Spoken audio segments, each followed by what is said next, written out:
Post-war disinformation regarding the Third Reich, the NSDAP, and prominent figures within the party can be found abundantly throughout academia and general historical and political discourse today.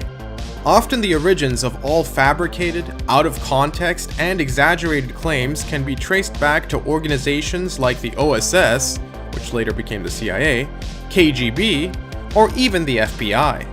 One can also trace back many of these claims and narratives to deceptive and treacherous figures such as Hermann Rauschning, a former NSDAP member who defected to the United States in 1936 and immediately began aiding a disinformation and agitation campaign against Adolf Hitler, the NSDAP, and the Third Reich.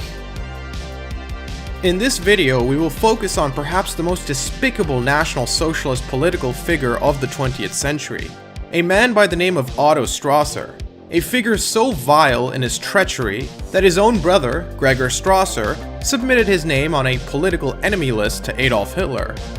The life and history of Otto Strasser is one of absolute scumbaggery, arguably unparalleled by any other traitor to the NSDAP.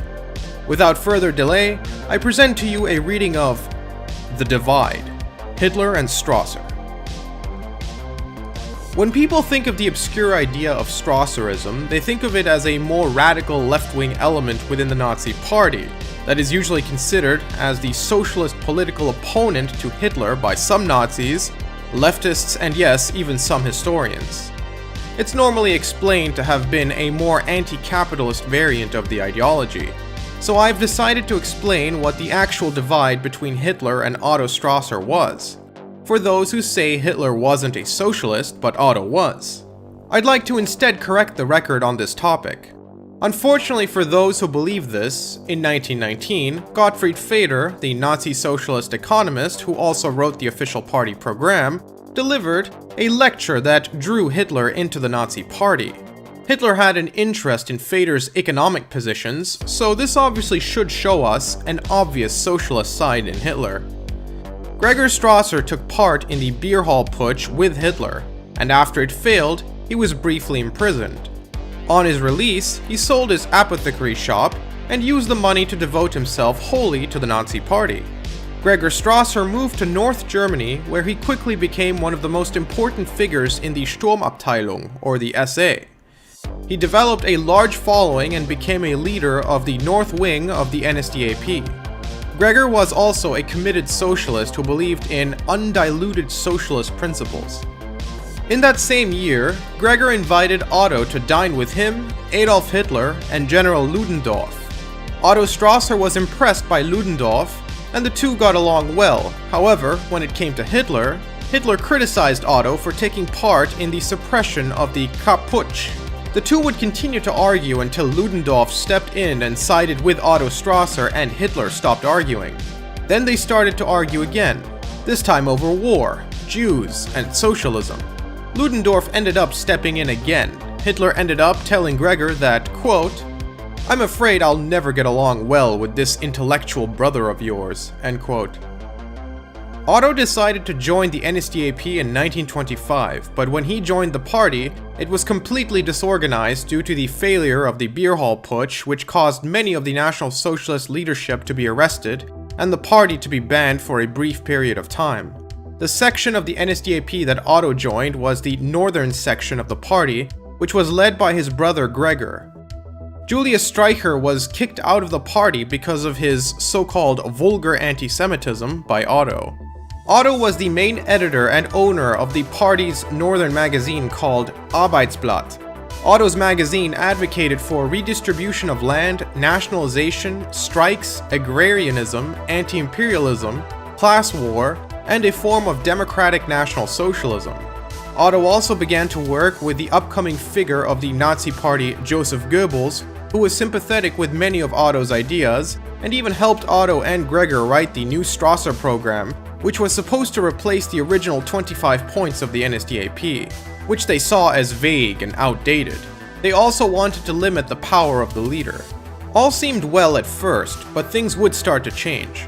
Hitler would start to rebuild the party and bring it back under his control.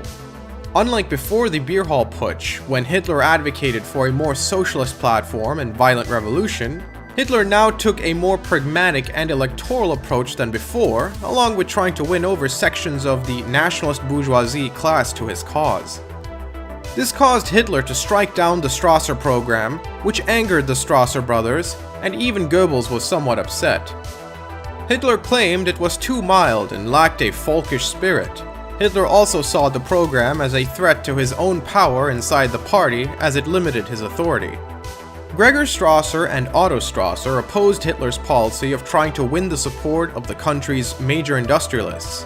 His outspoken views caused a deep rift with Hitler and other leaders of the party. In 1926, Gregor joined forces with his brother, Otto Strasser, to establish the Berliner Arbeiterzeitung, a nationalist newspaper that advocated world social revolution. It also supported Lenin and the Bolshevik government in the Soviet Union. Later that year, Gregor Strasser was elected to the Bavarian legislature. His biographer, Louis L. Snyder, has argued that initially Gregor wanted to overtake Hitler. Quote, "In this capacity he proved to be an able organizer, an indefatigable if weak speaker, a shrewd politician, and a lover of action. Using his parliamentary immunity to protect him from libel suits and holding a free railway pass, he turned his energy to seeking the highest post in the National Socialist Party. He would push Hitler aside and replace him. Gregor Strasser regarded himself as a proud intellectual who had far more to offer to the party than Hitler." End quote. On the 14th of February 1926, at the NSDAP annual conference, Gregor Strasser called for the destruction of capitalism in any way possible, including cooperation with the Bolsheviks in the Soviet Union. At the conference, Joseph Goebbels backed Gregor Strasser. Hitler explained this couldn't be a public stance, as it would be extremely unpopular with the German masses, and the majority decided to support what Hitler said. Oftentimes, Goebbels himself would compare the Nazi movement with that of Lenin. He would argue that the Nazi faith had little differences with the communist faith. These comments were published in National Socialism or Bolshevism, the open letter to My Friends on the Left, and the National Socialist Letters of 1925. This quickly stopped because it started an anti-Nazi riot.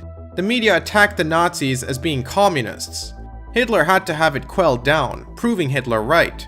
After all this, Goebbels changed sides.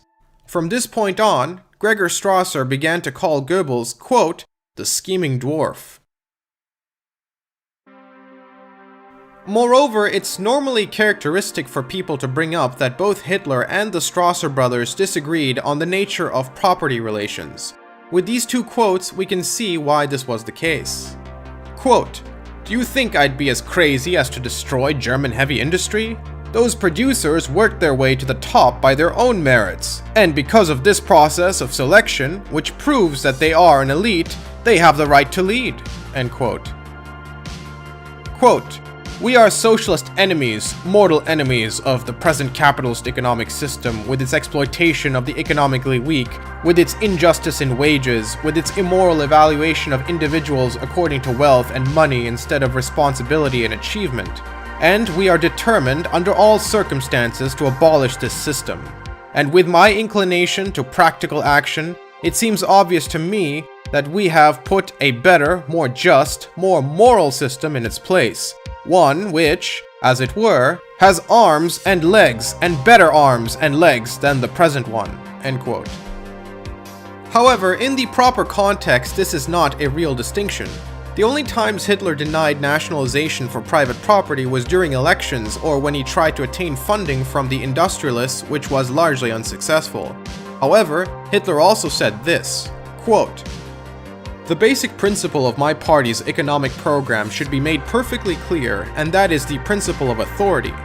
The good of the community takes priority over that of the individual, but the state should retain control.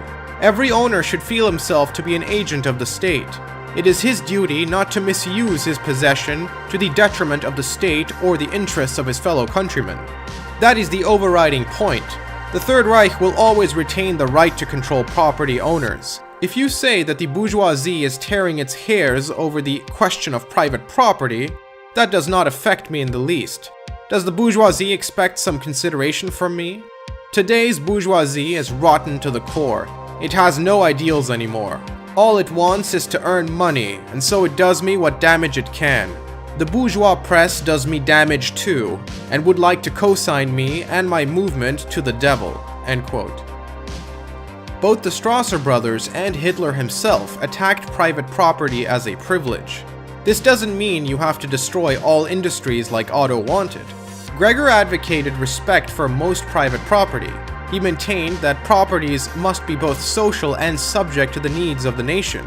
This was actually a normal position within the Nazi Party. You could even say that Hitler would mostly agree with this stance. One of the more famous Nazi leaders, Robert Ley, is even on record as saying this, quote, "Today the owner can no longer tell us, 'My factory is my private affair.' That was before. That's over now. The people inside of it depend on his factory for their contentment, and these people belong to us. This is no longer a private affair. This is a public matter, and he must think and act accordingly and answer for it." End quote. Hitler's official policies reflected exactly what Robert Ley had said here. Otto Strasser, in The Structure of German Socialism, acclaimed class warfare in the name of the proletariat. Otto took it much further than any leadership in the Nazi Party regarding the subject of class. As early as 1925, Gregor Strasser called for an, quote, "economic revolution involving the nationalization of the economy," end quote, in a speech that he gave to the Reichstag. This went to a boiling point in early 1930 when the trade unions in Saxony declared a general strike. Otto Strasser supported the strikes while Hitler did not. Hitler ended up calling Otto to a private meeting to get him back in line, but this did not work. Hitler ended up accusing Otto of being a Marxist, and Otto accused him of being a capitalist demagogue. Hitler's own views on socialism are evident in this debate he had with Otto Strasser over 2 days in May of 1930 with other party members. Otto argued worker ownership was an essential ingredient to National Socialism, but Hitler did not agree. When Otto Strasser argues for revolutionary socialism, Hitler dismisses the idea, arguing that workers are too simple to ever understand socialism. Instead, Hitler thinks the state should overtake both workers and employers. Thus, Hitler argues, a worker taking charge of a company would only get in the way. Otto Strasser, in dismay, calls this fascism. Hitler continued with this, quote, "A system that rests on anything other than authority downwards and responsibility upwards cannot really make decisions. Fascism offers us a model that we can absolutely replicate. As it is in the case of fascism, the entrepreneurs and the workers of our National Socialist state sit side by side, equal in rights. The state strongly intervenes in the cases of conflict to impose its decision and end economic disputes that put the life of the nation in danger." End quote. Otto Strasser fired back in a fit of rage, quote, "Fascism has not found its way between capital and labor. It hasn't even searched for it. It limits itself to containing social struggles by maintaining the all-powerlessness of capital over labor. Fascism is not the overcoming of capitalism. On the contrary, until now in any case, it has maintained the capitalist system in its power, as you would do yourself." End quote.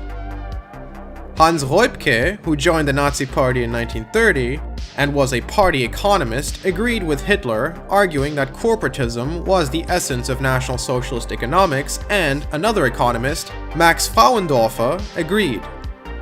Max even said that the Italian model provided the only alternative to Jewish Marxism and capitalism.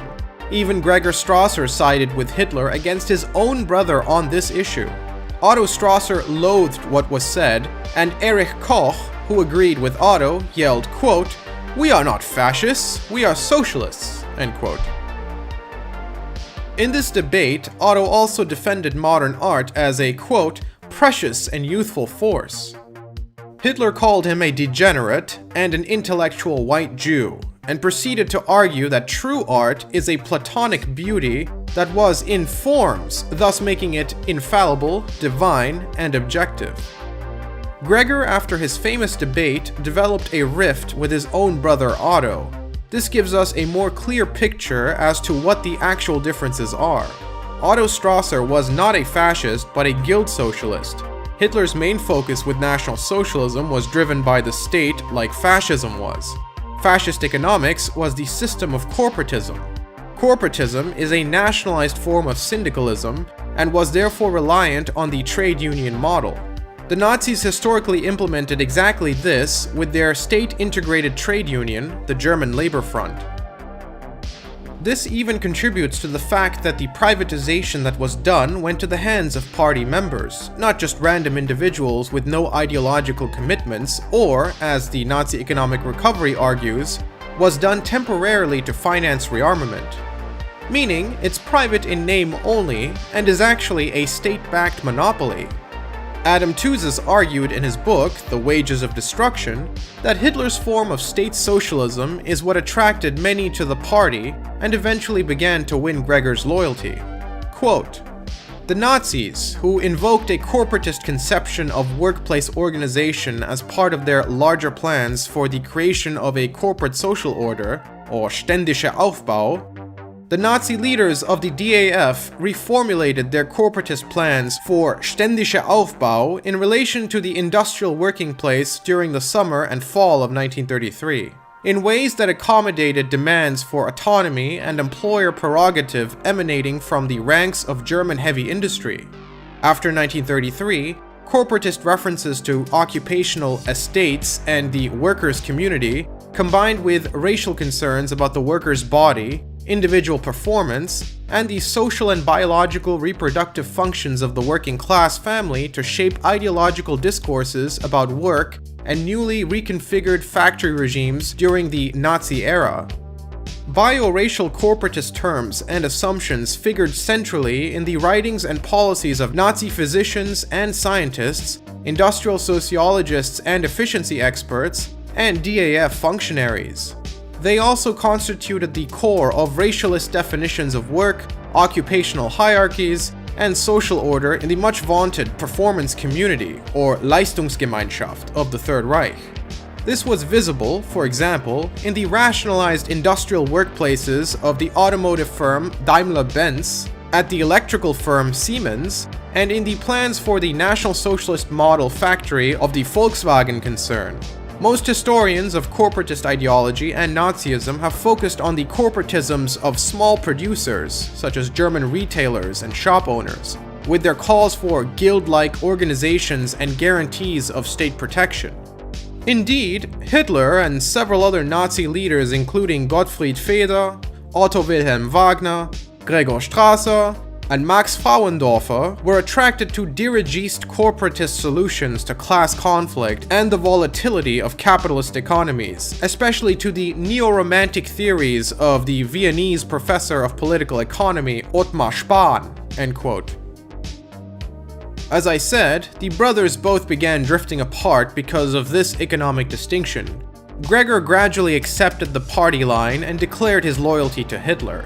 Alfred Rosenberg elaborates further on this in his memoirs. Quote, "Otto Strasser came over to us from the camp of the Social Democrats, after having had close connections with its leaders. I felt that he was less interested in following the party line of the National Socialist German Workers' Party than in propagating certain undigested ideas of his own. When he told me that he considered an entirely new economic structure of paramount importance, I replied that it wasn't sufficient to write a number of articles. What he should do was write a well-rounded, carefully thought-out book to give people a chance to study his ideas. This he did not do. The conflict came in spite of the fact that Hitler did his utmost to hold Strasser. Together with some of his followers, he seceded from the party. His brother Gregor remained. I still remember a discussion I had with Hitler a little later. 'Thank God,' he said, 'that Gregor Strasser has remained true. A great thing for us all.' He was genuinely fond of him, even as Gregor Strasser proved his own brotherly love for Hitler by consoling him when his niece died and the Führer was considering giving up his entire political career." End quote.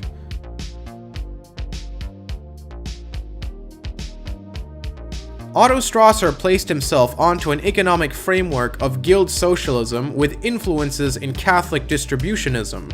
Whereas Hitler had an economic foundation of corporatism, and had inspiration from Otto von Bismarck's state socialist economics that was associated with the historical school of economics. In essence, this means that Hitlerism was a top-down state socialism, whereas Otto Strasserism was a more bottom-up democratic socialism. Otto and Hitler also had fundamentally different conceptions of what National Socialism actually means.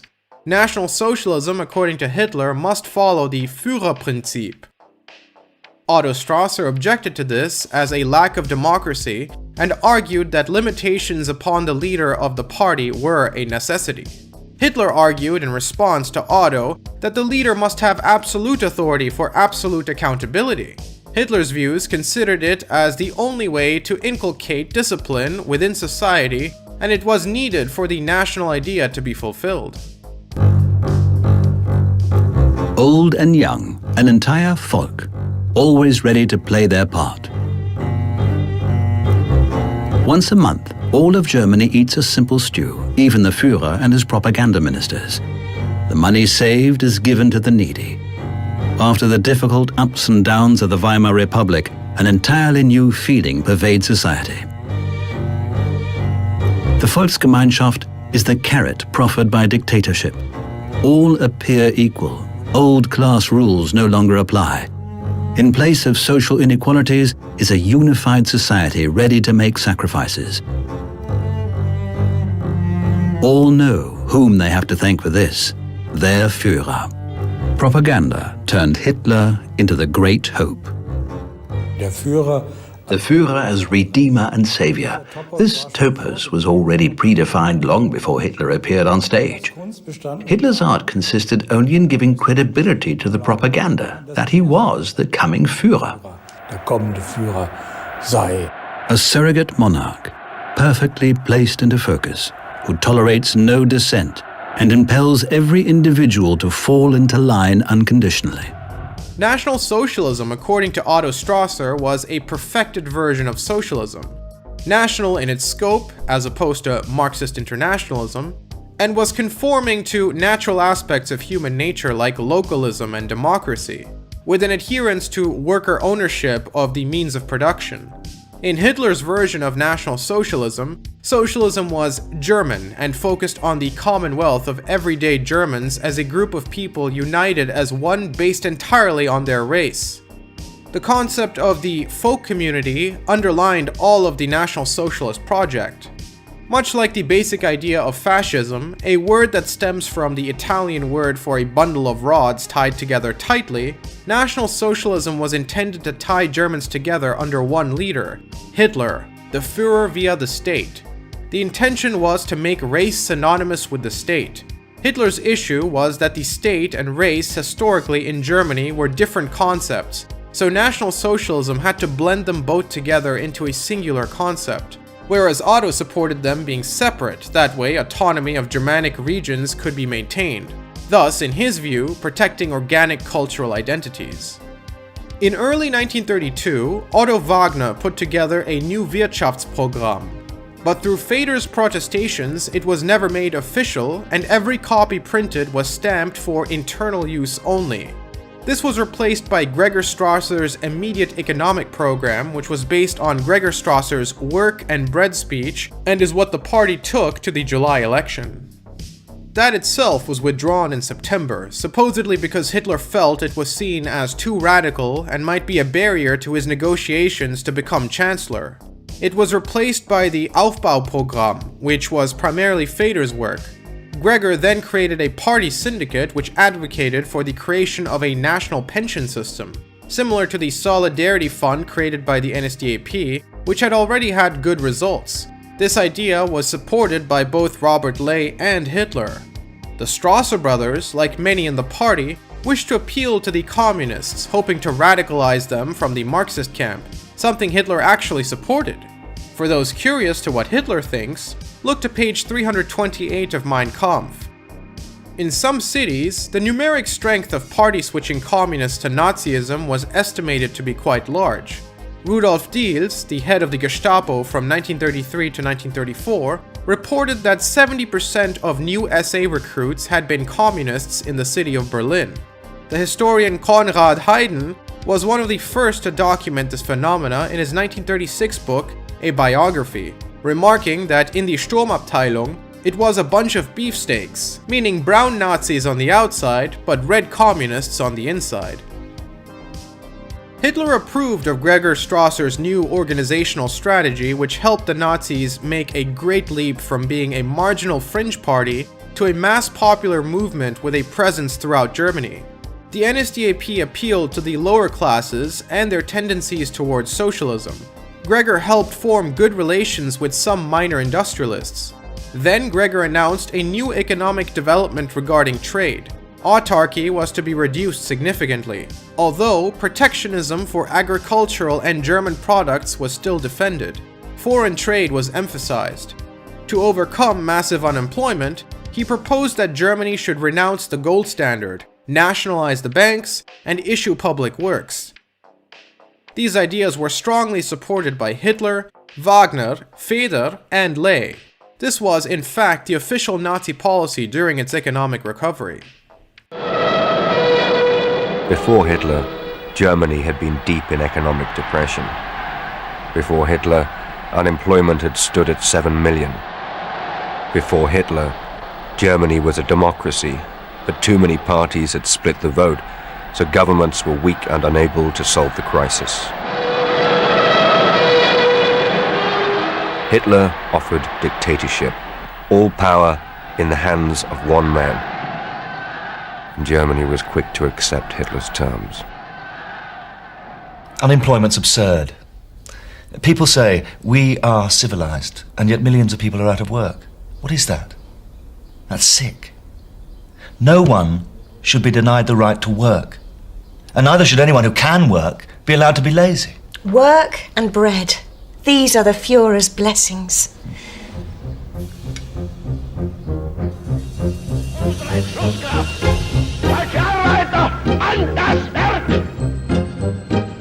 Putting Germany back to work was Hitler's first and most pressing problem. But because he was all-powerful, he had the clout to carry out large-scale work programs, like building autobahns, motorways to link the nation together.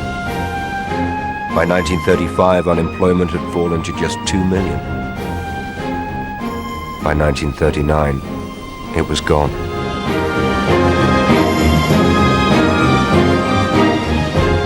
My landlord, Eric, worked for the German Labor Front. He had business all around Germany, and once I went with him to see what they had achieved. And it was remarkable. We saw labor camps, not for wage earners, but for young people, 18, 19 years old, to teach them the value of work, to get their hands hardened. You saw them marching along with their spades like guns, or singing as they dug ditches, reclaimed land. If you spoke to them, sometimes you felt they resented being there, but not often. There was, I think, a pleasure involved. Eric would say, You must understand, work shouldn't be just earning a wage and going home. That's drudgery. We believe there's a beauty in labor. You do a job well, and it gives you happiness. it was like the Nazis were shaking people into feeling good about what they did. You had to work. You had no choice. You were organized. You were there for the state to use, and they would milk you for your labor, no question. But then, at the end of the day, they said, "Now, see what we have achieved."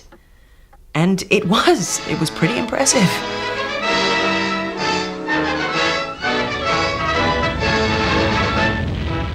The work program was vast and triumphal.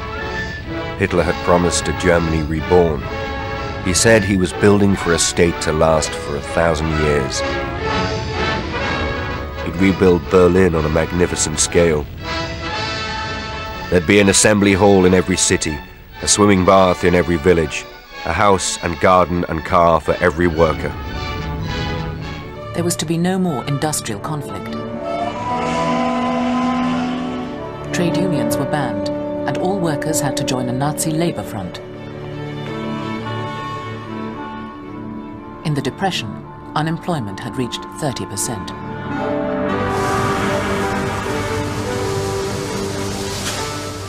Now industry revived, as Hitler set the target of rearming Germany and giving every German worker a job.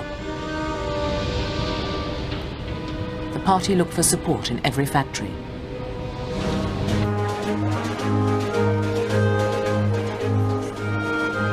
In town and country.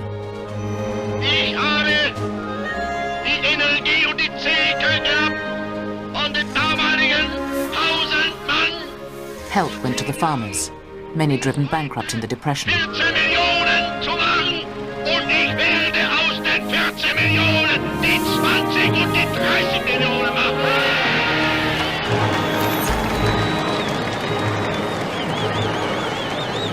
And to get their commitment, they were swept into demonstrations bringing party and people together. Harvest Festival was staged as a mass occasion, a mix of new ideas and revived old customs. Diese Tausende von Menschen, die Sie hier rechts und links The thousands of people you can see all around were farmers, young people from all over Germany. We travelled in special trains and then marched for hours to get as close to the front as possible. I was right at the front. Ich bin damals ganz vorne gestanden. Wir haben alle dasselbe empfunden. We all felt the same happiness and joy. Das Erntedankfest war ja das Dankeschön. Harvest Festival was the thank you for us farmers having a future again. Things were looking up. Aufwärts mit uns. Und ich glaube, es ist I believe no statesman has ever been as loved as Adolf Hitler was then. Ja, das habe ich alles. It's all come flooding back to me. Those were happy times. Es waren glückliche Stunden. To give work to the unemployed, Hitler launched huge public spending schemes.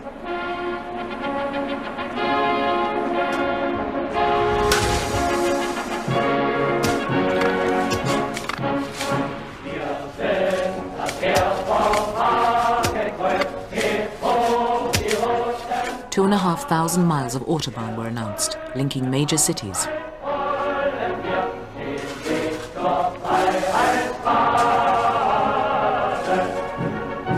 Das neue deutsche Reichsautostraßennetz ist nicht nur in der Anlage das gewaltigste, was es diese Art auf der Welt gibt. Da können diese Menschen hergehen und im Ausland dann ihre dummen Zeitungsartikel herunterlesen, in denen sie zusammenschmieren, was sie an Lügen erfinden können. Am Ende, einmal kommt doch der und jener, der kommt nach Deutschland und da muss er sagen, Herrgott, was für einen Judenschwindel haben wir die ganze Zeit jetzt gelesen. Es ist ja ganz anders.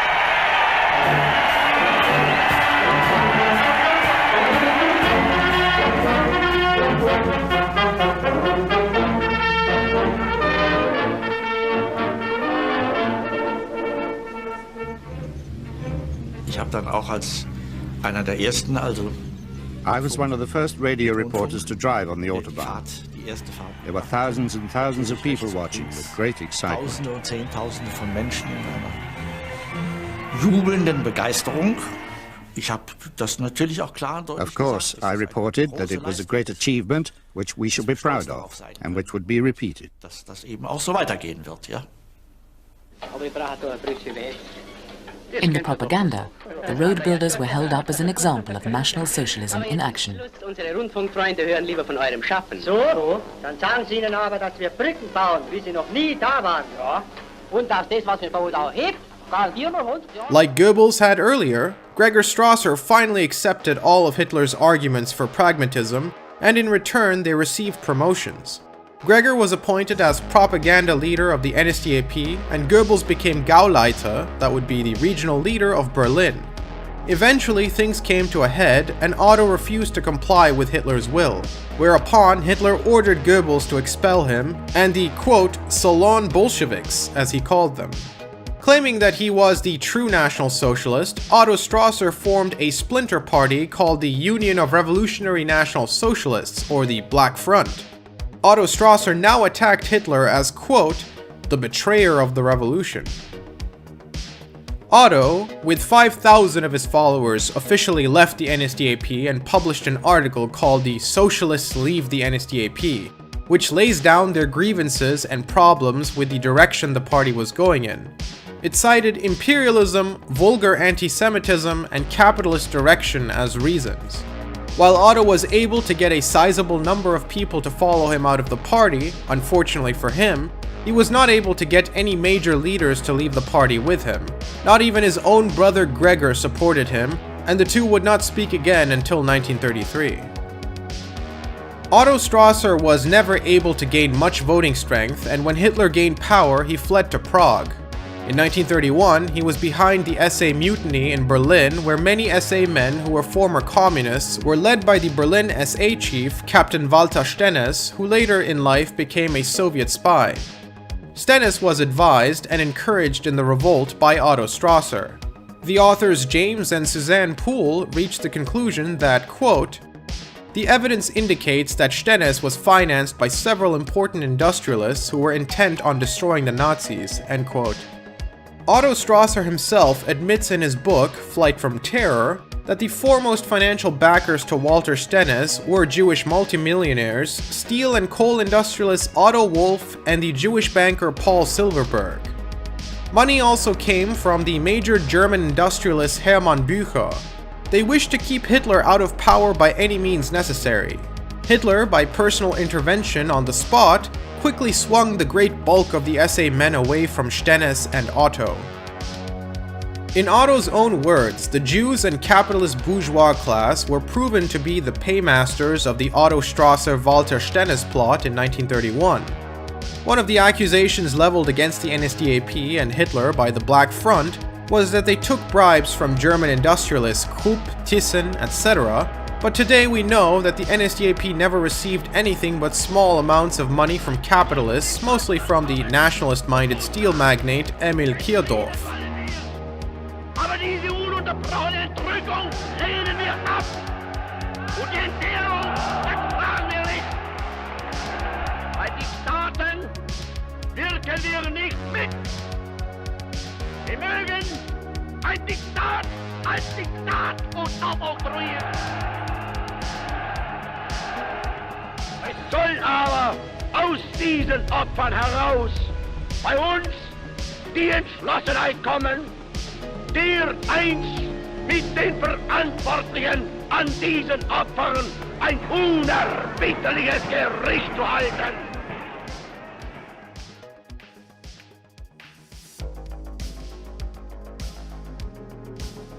The NSDAP instead financed their activities through membership fees, but also through entrance fees at meetings and by selling newspapers, writings, and books.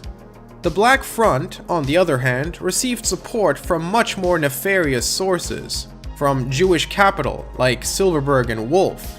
This was because their interests coincided in the desires of the Black Front, bourgeois class, and the Jews to crush the NSDAP. At the same time that Otto Strasser conducted a stubborn campaign against the Nazis, including gross smears against both Goebbels and Göring, they accepted his brother Gregor as a leading member of the party.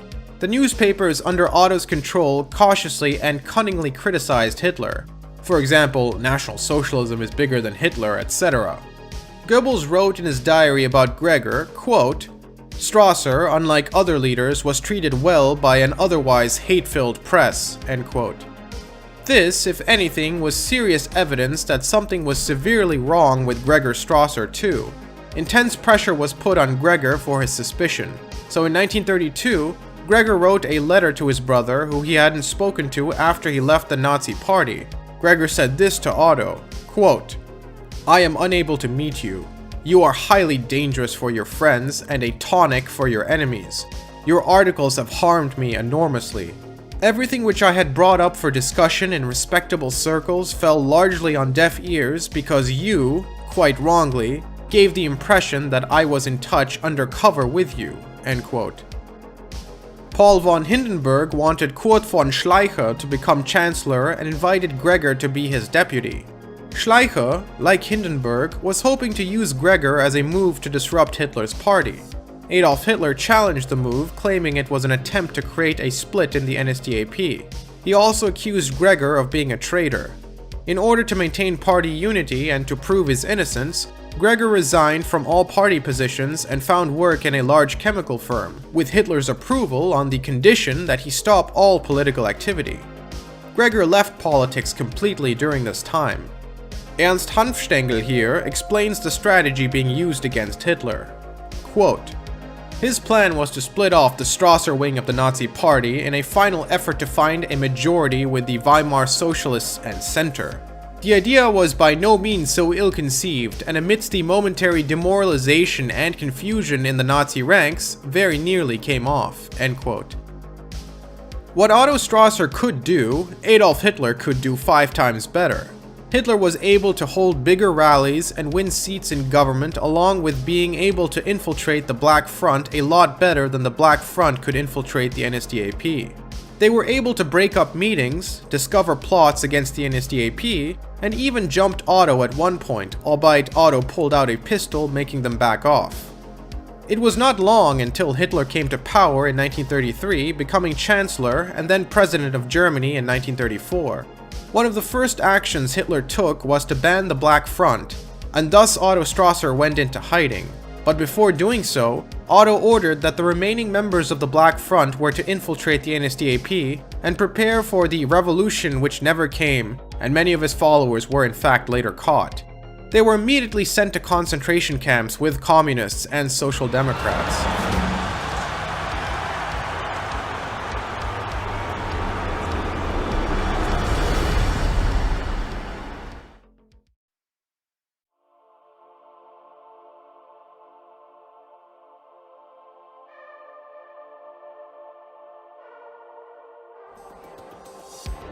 Deutsches Volk, besinne dich auf dich selbst, auf deine Vergangenheit, auf die Leistung deiner Väter, ja, auf die Leistung deiner eigenen Generation. Vergiss 14 Jahre Verfall und hebe dich empor zu 2000 Jahren deutscher Geschichte. Nur wenn ihr selbst im Vertrauen und in Zuversicht hinter uns tretet, kann das große Werk der Rettung unseres Volkes und euer Selbst gelingen. The 30th of June to the 2nd of July 1934 was also known as the Night of the Long Knives. Hitler disempowered the SA's leadership and Gregor Strasser was killed. On the 30th of June 1934, he was taken to the Gestapo headquarters where he was shot in the back of the head. Gregor didn't die immediately and was instead left in his cell where he bled to death slowly. The purge of the SA was kept secret until it was announced by Hitler on July the 13th. It was during this speech that Hitler gave the purge its name, the Night of the Long Knives. Hitler claimed that 61 had been executed while 13 had been shot resisting arrest and 3 had committed suicide. Others have argued that as many as 400 people were killed during the purge. In his speech, Hitler explained why he had not relied on the courts to deal with the conspirators. Hitler called himself the supreme judge of the German people, so upon him fate moved as he ordered the ringleaders of the treason to be shot. The Night of the Long Knives attack took place in June of 1934 and many SA members were killed. Amongst the deaths were Ernst Röhm, an SA leader, and Gregor Strasser, a former Nazi official. Gregor's brother, Otto Strasser, subsequently went into exile. Alfred Rosenberg actually adds more context in his memoirs. Quote, "During the Rome Putsch, Strasser and Schleicher were killed. We all thought they had been involved in some way, but the police remained silent. The Führer made arrangements for the financial security of Strasser's widow, an extremely pleasant woman. In the Second World War, both of Strasser's sons fell as officers at the front. This is the sort of tragedy that is inevitable in the course of a revolution.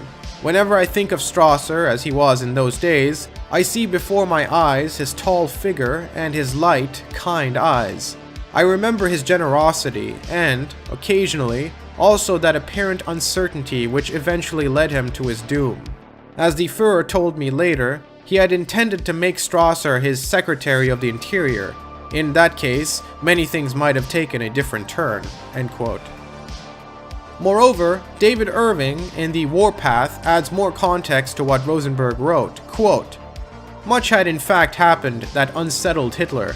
Goering wantonly liquidated Gregor Strasser, Hitler's rival, and there had been a rash of killings in Bavaria. Hitler's adjutant Brückner later described in private papers how Hitler vented his annoyance on Himmler when the Reichsführer SS appeared at the Chancellery with a final list of the victims, 82 all told. In later months, Viktor Lutze told anybody who would listen that the Führer had originally listed only 7 men.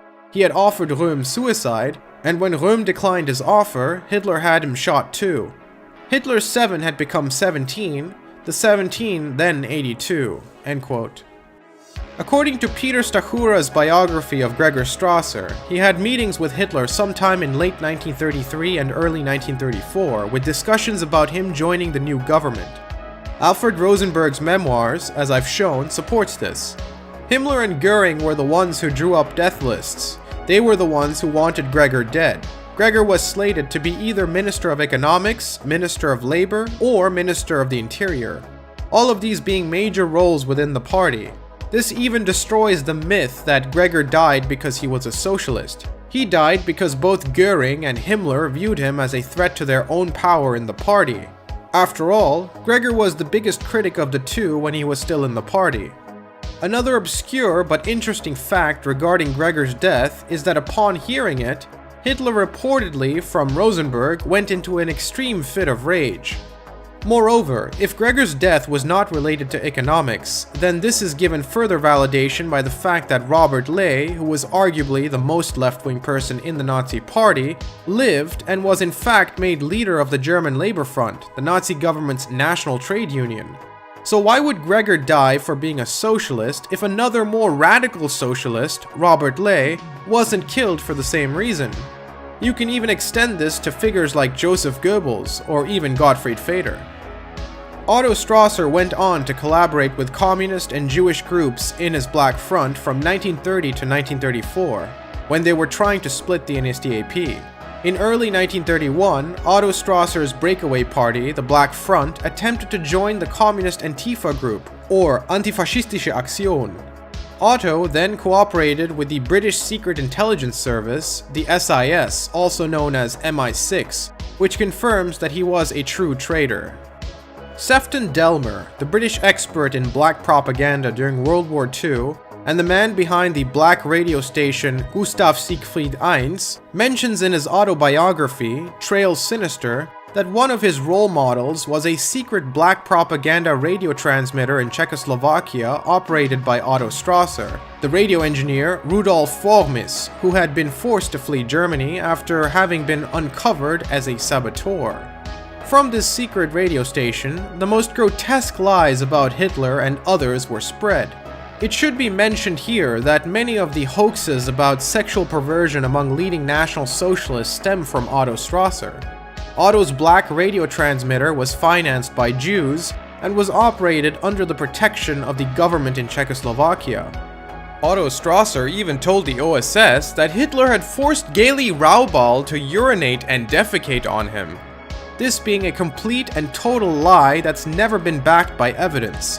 The Jew Dr. Kurt Hiller, who got to know Otto Strasser during Strasser's long stay in Czechoslovakia, writes, quote, "Since 1930, first in Germany and then in exile, he, Strasser, waged an unfailing and brave fight against the werewolf, Hitler, in Germany." End quote.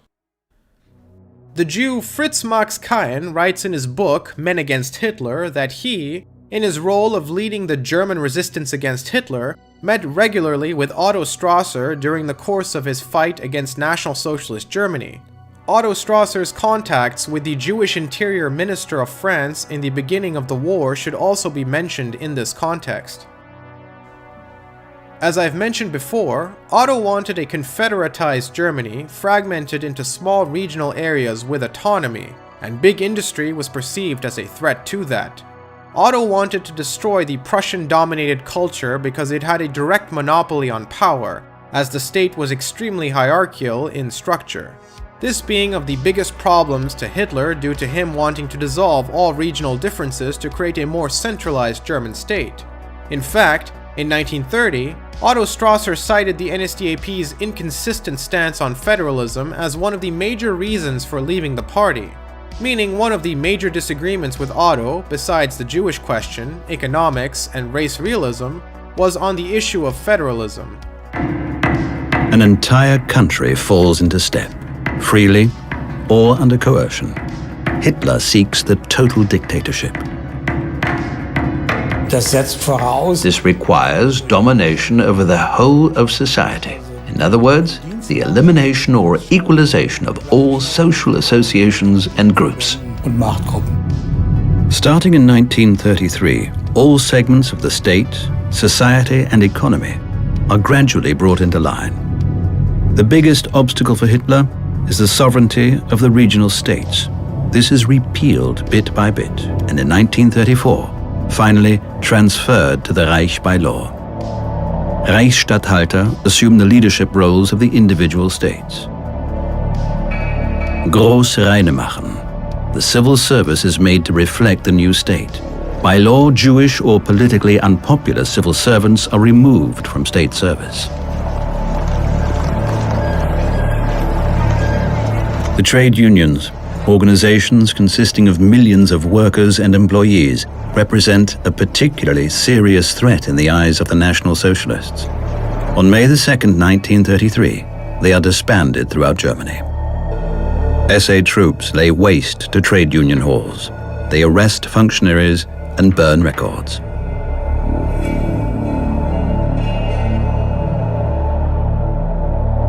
In place of the trade unions comes the National Socialist Deutsche Arbeitsfront. The National Socialist press cheers the complete integration of all workers. General cleaning. The trade unions are disbanded. Now come the political parties. The Berlin-based SPD party headquarters are occupied by the SA. The other parties disband themselves. In mid-July, the NSDAP is declared the only legitimate party. The Reichstag, with only NSDAP members, meets rarely and serves as a stage for Hitler's proclamations. An opposition no longer exists. Even more interesting is that the periodical of World Jewry on the 28th of August 1936 carried the following report from its Prague correspondent, quote, "The well-known rival of Herr Hitler, Otto Strasser, has published an appeal to the German Jewish emigrants to join the newly formed Organization of German Jews headed by Herr Rosheim. In his opinion, the solution to the problem of the Jews in Germany lies in the direction of assimilation." End quote. Part of Hitler's socialism was also his fanatical belief in anti-Semitism, as the historian Henry Ashby Turner has pointed out. Otto Strasser was heavily critical of the Jewish question, just like biological racism. Otto proposed that Jews choose to individually do these two things: become a national minority within their own autonomous area, aka regional segregation. This applied to other races as well.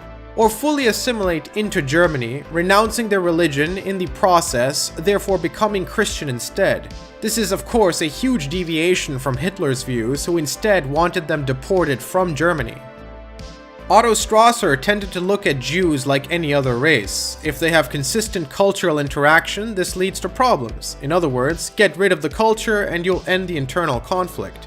Hitlerism, on the other hand, holds that as long as you have multiracialism, you'll have chaos in society, because to Hitlerism, culture is connected to race and is therefore the same thing. In fact, in 1928, Otto Strasser said this regarding the Jews, quote, "Anti-Semitism is dead. Long live the idea of the people." End quote. In 1938, Otto Strasser moved to Switzerland and afterwards to France. The British ambassador in Berlin, in a letter to the British Foreign Secretary on the 18th of July 1939, said, quote, "So many people such as Otto Strasser and others of this world are seeking with intense pertinacity to drive us to war with Germany." End quote.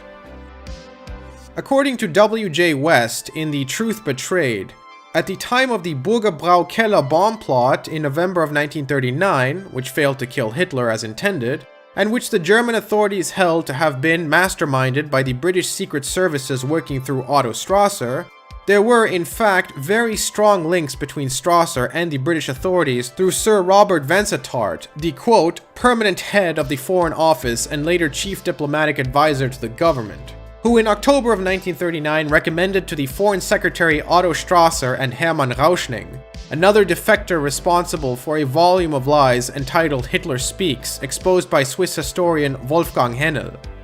After the failure of the bomb plot, it is significant that Vansittart turned against Otto, clearly implying that his reputation was bound up with it.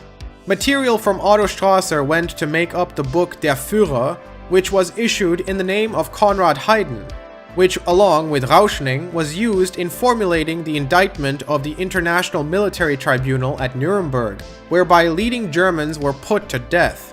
Otto Strasser's material was also used by Dr. William C. Langer in his book The Mind of Adolf Hitler, a piece of wartime propaganda he was assigned to concoct by the American Dirty Tricks Department known as the OSS, now the CIA. Otto Strasser also fled to Austria, then to Czechoslovakia, Switzerland, France, and finally to Canada.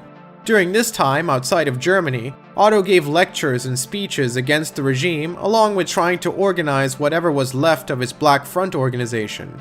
Otto also tried to attack the regime head-on by attacking the NSDAP HQ in Nuremberg, but the plot was discovered, and the attacker Helmut Hirsch, a German Jew, was executed.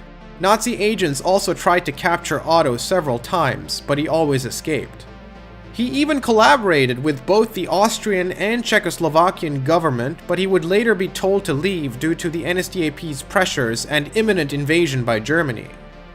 Otto would go on to live in Canada, collaborating with the British government, writing for the New Statesman, and wrote his biography Hitler and I and his book Germany Tomorrow. Otto even tried to get these two books inside Germany to incite a revolution against Hitler. However, Canada would soon forbid him from publishing political writings in 1943 due to his ideology and past associations with the Nazi Party, which led Otto to be very bitter. Conclusions. After explaining the sharp historical distinction between Hitler and Otto, I feel that I should lay out what characteristics I believe to be the key to the different ideological strains. Firstly, I will start with Hitlerism. The Führerprinzip. Basically, the political will to the nation is embodied in the Führer, a type of political absolutism rendering most forms of democracy abolished. Pan-Germanism. The notion that all people of Germanic descent should be unified within one greater German Reich. Empire. Hitler believed that Germany lacked the essential resources required for the Reich's survival and devised a mercantilist theory in which Germany would have autarky as well as regain lost German land by peaceful or forceful means. Eugenics. In accordance with Hitler's racialist beliefs, the Third Reich implemented eugenic laws for the enhancement of the race. The NSDAP also passed legislation outlawing miscegenation with non-citizens. This includes the anti-Jewish laws such as the Nuremberg laws, as well as agrarianism and environmentalist views that were tied to racialism and promoted minor land redistribution. Corporatist dirigism. Adolf Hitler preserved private ownership over some enterprises under strict conditions that the state regulated these businesses to run in accordance with the nation's collective interests. Such regulations included price controls, wage controls, job security, investment controls, dividend restrictions, production quotas, and a state trade union. Companies which didn't comply with state ordinances were nationalized or given to people who would comply. Social welfare. Hitler's regime also implemented several social welfare measures. A new socialized healthcare program was started, expanding coverage to all German citizens. Public work projects were created to combat unemployment, social security was expanded, low-cost homes were constructed for the great German proletariat, generous loans, tax breaks, and welfare services were given to German families. The Kraft durch Freude, or Strength Through Joy state initiative, gave paid vacations to all German workers, as well as free cultural events to attend, etc. Federalism. Hitler believed in increasing the Prussian domination of culture and in gradually fading out its autonomy as to forge a more united German identity. Now let's have a look at the characteristics of Otto Strasser's socialism. International nationalism. Otto argued this would entail an economic cooperation between all socialistic partners, so as to avoid the counterproductive aspects of economic competition between states and help create a coalition against capitalism. Historically, this means allying with the Soviet bloc and helping Third Worldist liberation movements. Anti-imperialism.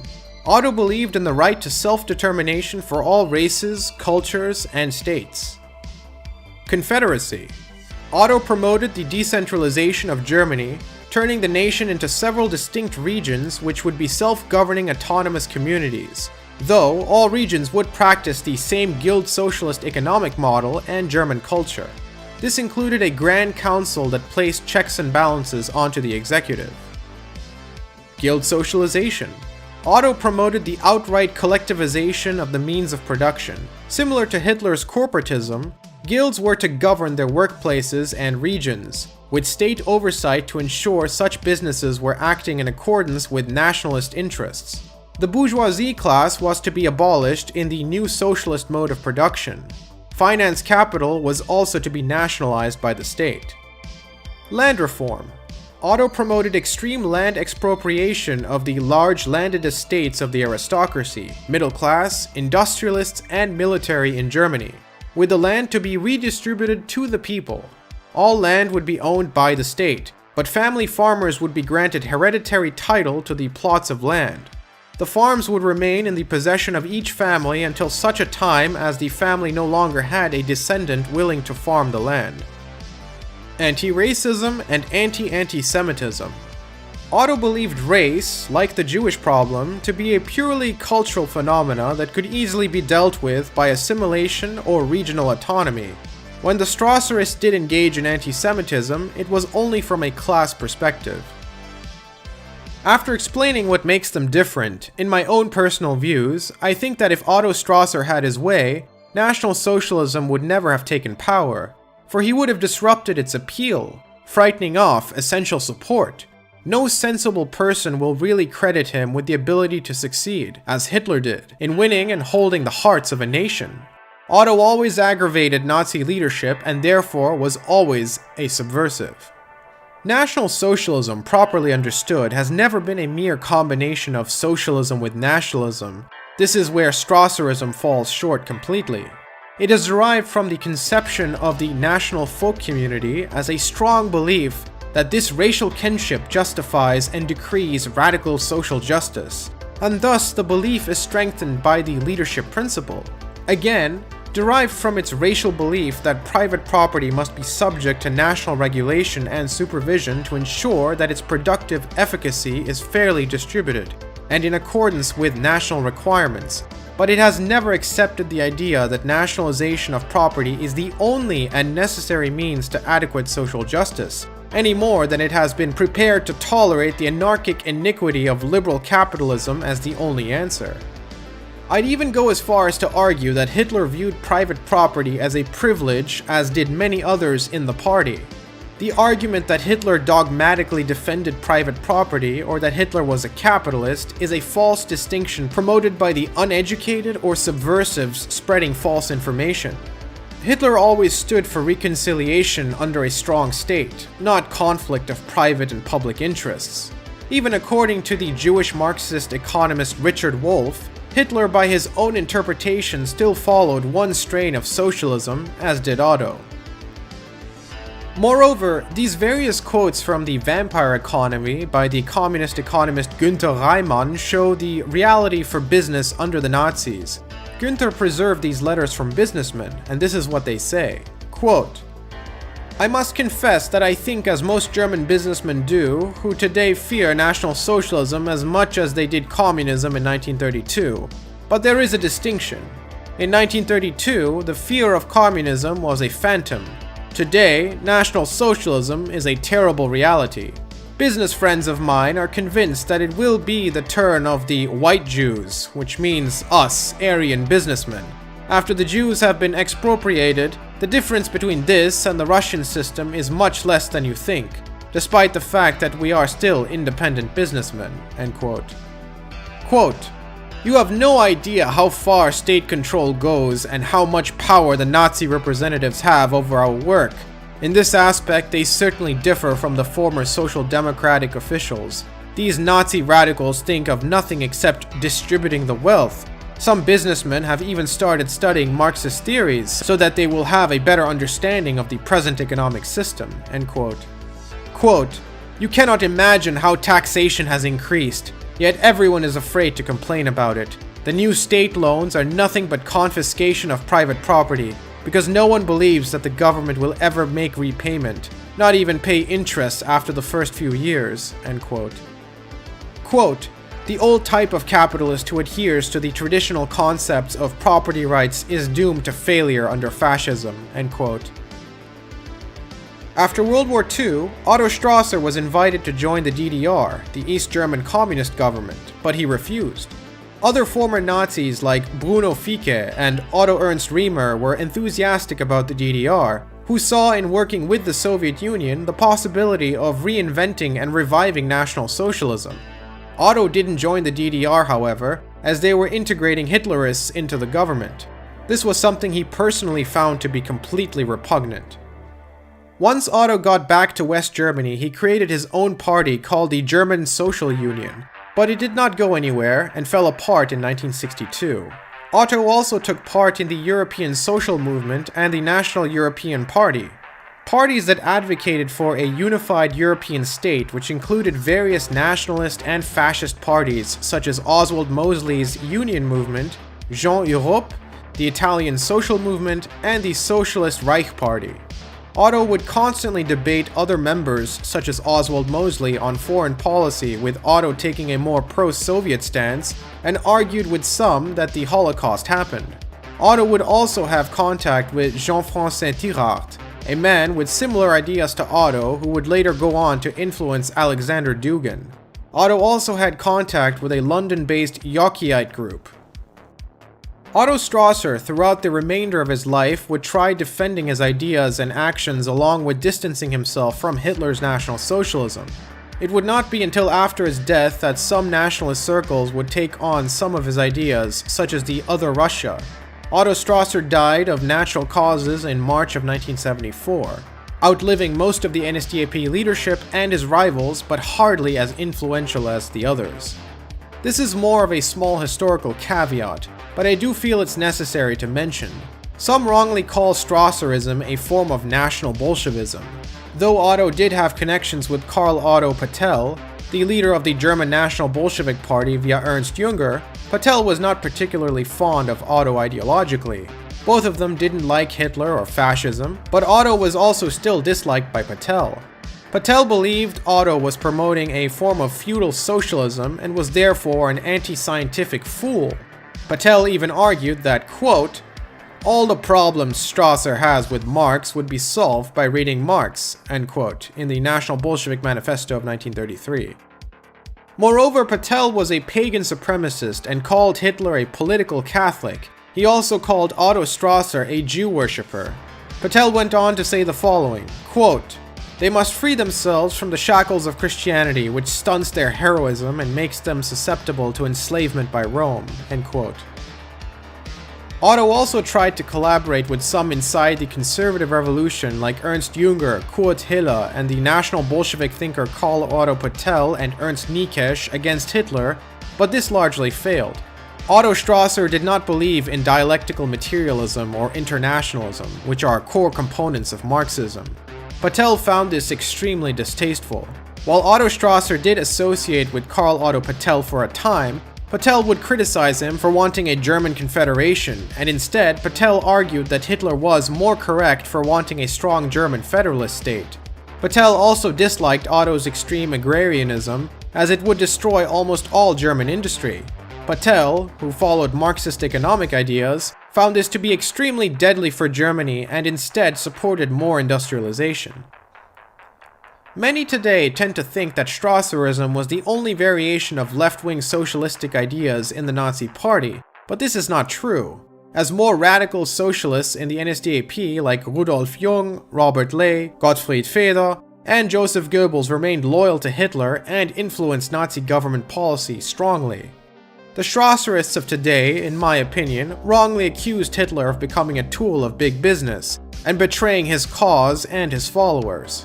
The crucial point in this connection is not whether Hitler accepted vitally needed money from big business or any other quarter, but whether, in doing so, he allowed any money from any source to prevent him from the cause he believed in and stood for.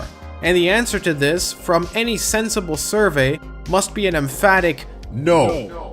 Furthermore, historical facts do not support this. Hitler, whatever the hopes of his contributors were, was never up for purchase, and always remained the master. Besides that, as I've shown, Otto Strasser received money from the bourgeois class and even collaborated with other foreign governments against Hitler, tried to have Hitler killed, collaborated with Jews and communists, denied race and anti-Semitism, was a witness at the Nuremberg trials resulting in the deaths of Nazi officials, and finally, was actively spreading disinformation about Hitler both during the war and after the war.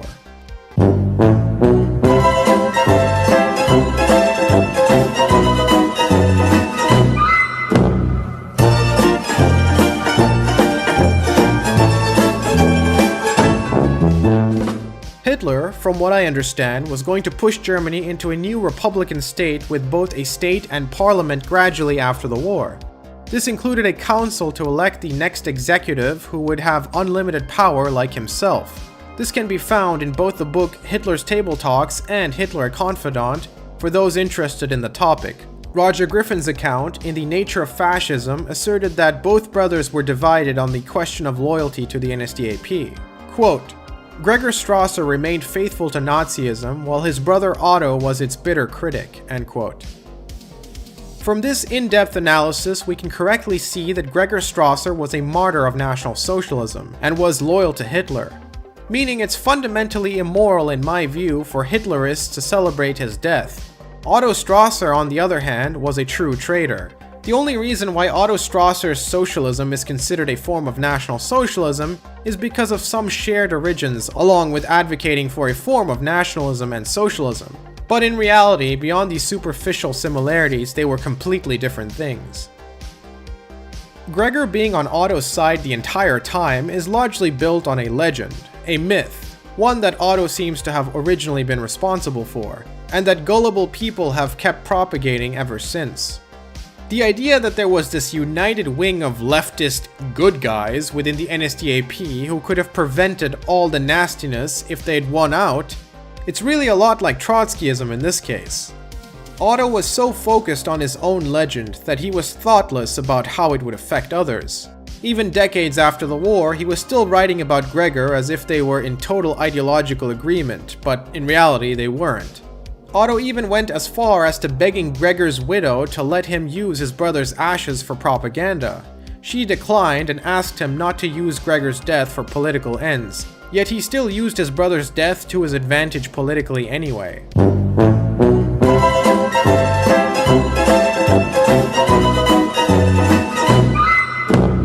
The more you read, the more you realize how disingenuous Otto really was. His books are full of distortions and self-serving lies designed to build up his own image and to paint him and his brother, Gregor, as arm-in-arm fighters against Hitlerism. In reality, Gregor's perspective on Hitler was far more complex, and Gregor's own ideas, especially by 1930, were on the more moderate and even conservative end of the National Socialist spectrum. The myth of the Strasser brothers as some collective entity with a united Strasser wing is completely false. In Peter Stachura's book, Gregor Strasser and the Rise of Nazism, Stachura accurately characterizes Otto as an opportunist and a troublemaker, whose ideology was never really that deep or thought out. In contrast, he characterizes Gregor as a much more stable man and a true workhorse for the Nazi Party, but whose ideology wasn't particularly leftist and who in fact became much more open to alliances with the conservatives like Hitler by the end of his political career.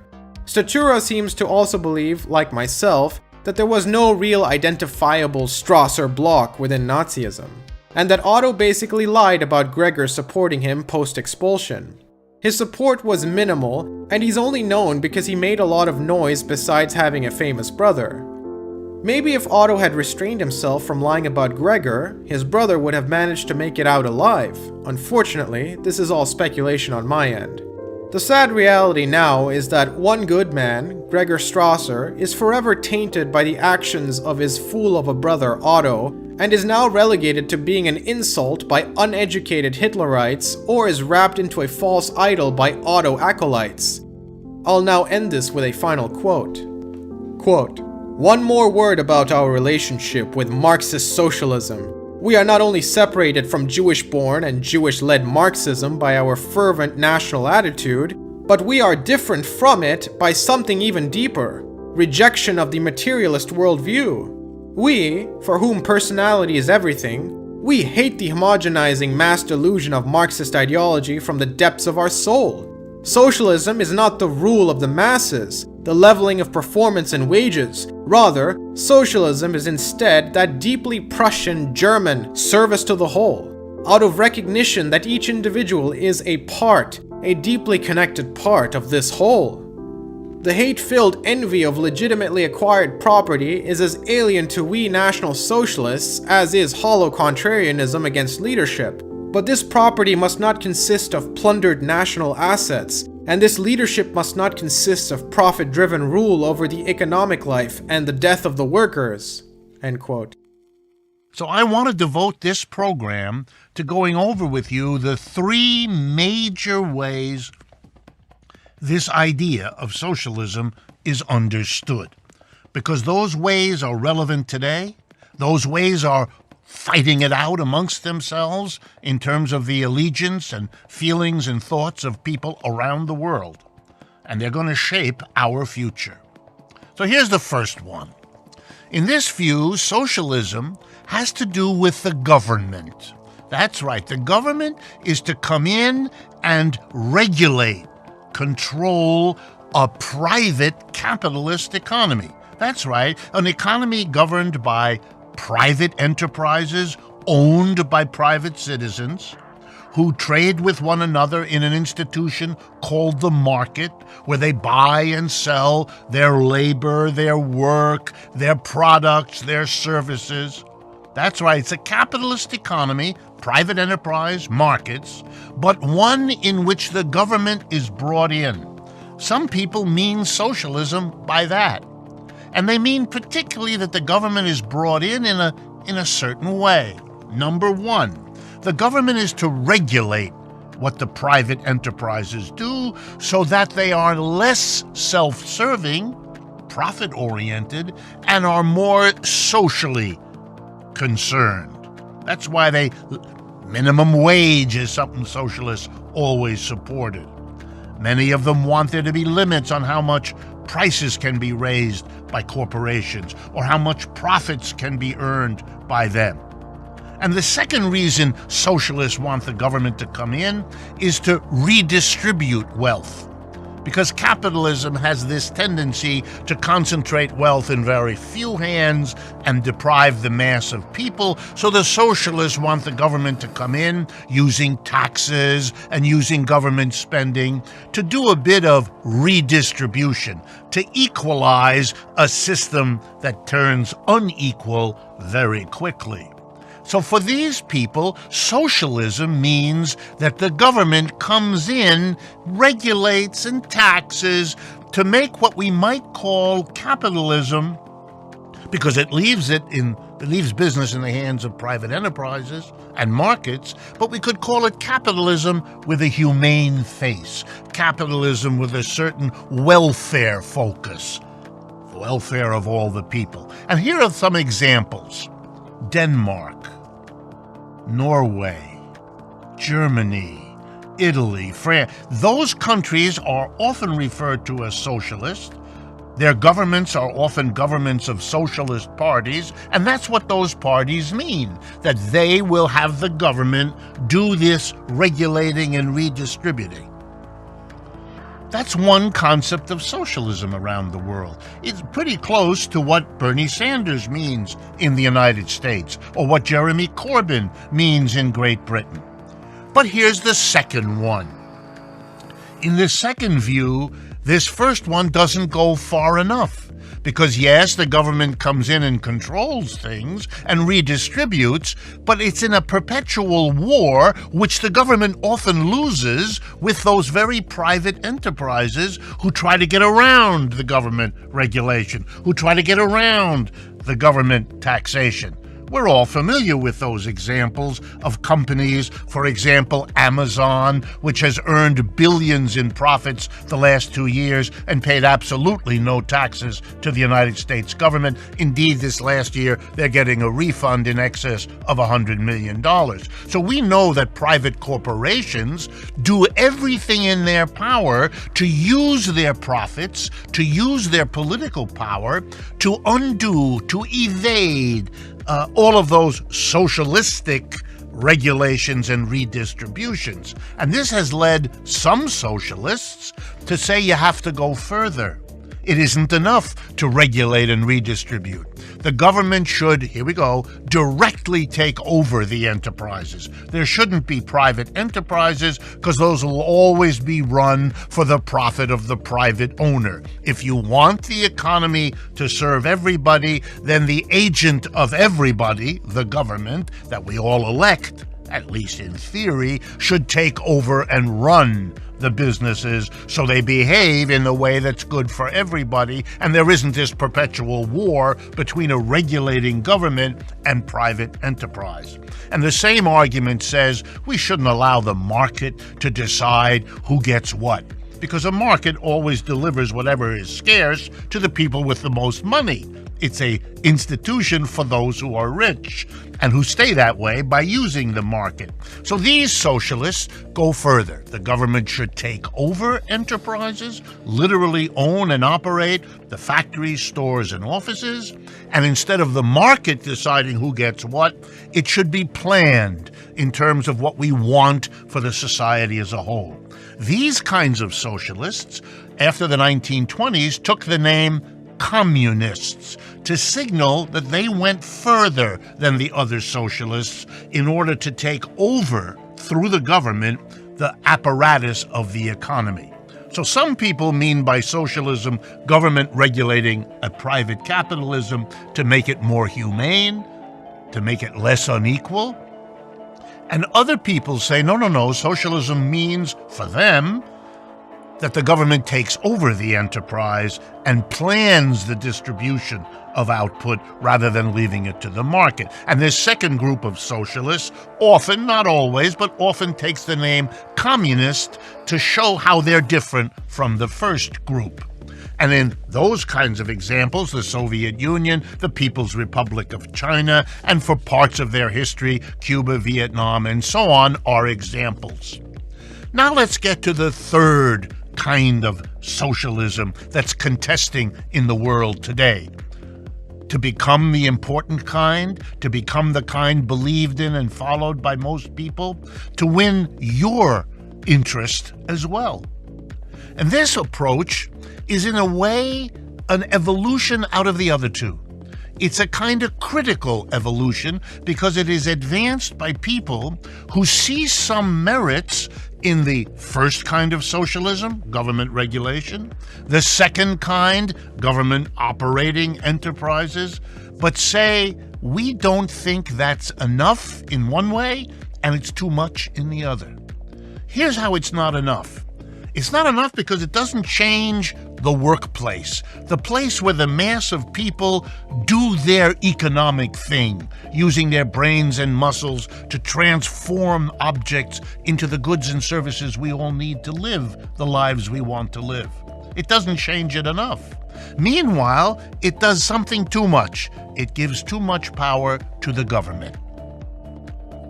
As a government that has this much power to regulate and redistribute, let alone a government that takes over owning and operating, is a government that runs us the risk that it'll do a lot more than these economic things, using its power for political or cultural controls of a society that we have seen and we don't want again. Well, then these kinds of socialists have a new focus. For them, what will really make a difference, what will take us beyond capitalism and be a better way of organizing society focuses on the enterprise, the workplace. And it goes like this. We have the economic system we have, with its good points and its bad points, in large part because we don't allow democracy into the workplace. And these socialists say, capitalism never did that. Capitalism is a hierarchical way of organizing an enterprise. A few people, the owner, the shareholders who have the big blocks of shares, they run capitalist enterprises. The mass of us have no control at all, and they run it for them. And the way to change society to make it better is to have the people who work in an enterprise, all of them, one person, one vote, have democratic control of the workplace as just as important as having democratic control of the community in which you live, the neighborhood in which you exist, and so on. This kind of socialism is micro-focused. It says, let's not talk only about the government and private enterprise. We don't mind private enterprise. The government doesn't have to control everything. There has to be some coordination, but the big issue for us, say these socialists, is the transformation of the workplace, the socialization of the workplace, so it becomes a community run democratically rather than something run by a small number of people who put their benefits, the so-called bottom line, as profits for them rather than a good life for everybody. Okay, those kinds of socialism are arguing with one another for your attention and your allegiance. To be interested in socialism doesn't mean you're necessarily the believer of one or the other. Most real socialist societies have mingled the control function of government with the ownership function of government.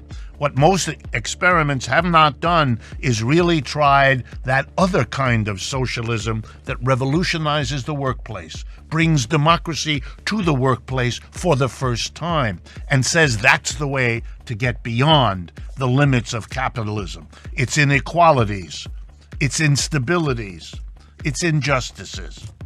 So the question that's being fought out is not the question capitalism versus socialism, or at least it's not only that. It's also a struggle going on among these different definitions and meanings of socialism that are just as important to what's going on as the so-called struggle between capitalism and socialism that was so crucial in the last 100 years.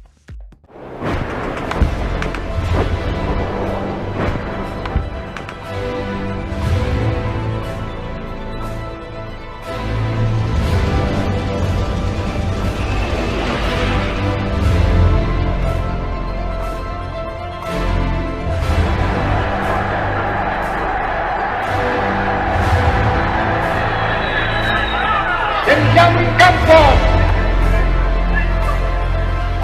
contro le democrazie plutocratiche e reazionarie dell'Occidente